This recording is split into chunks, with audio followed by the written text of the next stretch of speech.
ఈరోజు ఆంధ్రప్రదేశ్ రాష్ట్ర ఉప ముఖ్యమంత్రి వర్యులు శ్రీ కోనిరెడ్డి పవన్ కళ్యాణ్ గారి బర్త్డే సందర్భంగా వారి అభిమాని అయినటువంటి విద్యా గారు మానసిక దివ్యాంగ పునరావాస కేంద్రం యందు శిక్షణ తీసుకుంటున్నటువంటి మానసిక దివ్యాంగ పిల్లలందరికీ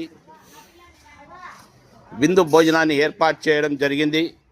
ఈరోజు విద్యా గారు వారి తండ్రి గారు విచ్చేసి పాఠశాలలో శిక్షణ తీసుకుంటున్నటువంటి మానసిక దివ్యాంగ పిల్లలందరికీ వారి చేతుల మీదుగా వాళ్ళ చేతులతో పిల్లలందరికీ విందు భోజనాన్ని ఏర్పాటు చేసి వారే స్వయంగా ఇవ్వడం జరిగింది.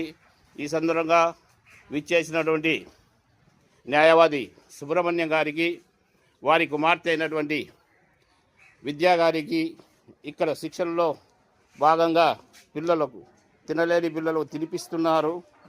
ఇటువంటి పిల్లలందరికీ ఈరోజు విందు భోజనాన్ని ఏర్పాటు చేసినందుకు సుబ్రహ్మణ్యం గారికి అలాగే విద్యా గారికి మనస్ఫూర్తిగా ధన్యవాదాలు తెలుపుకుంటున్నాము.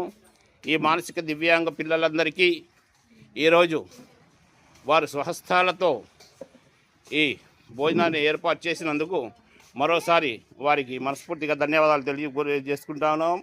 అలాగే మన ఆంధ్రప్రదేశ్ రాష్ట్ర మంత్రివర్యులు డిప్యూటీ సీఎం అయినటువంటి పవన్ కళ్యాణ్ సార్ గారికి మరోమారు మనస్ఫూర్తిగా వారికి పుట్టినరోజు శుభాకాంక్షలు తెలియజేసుకుంటున్నాం.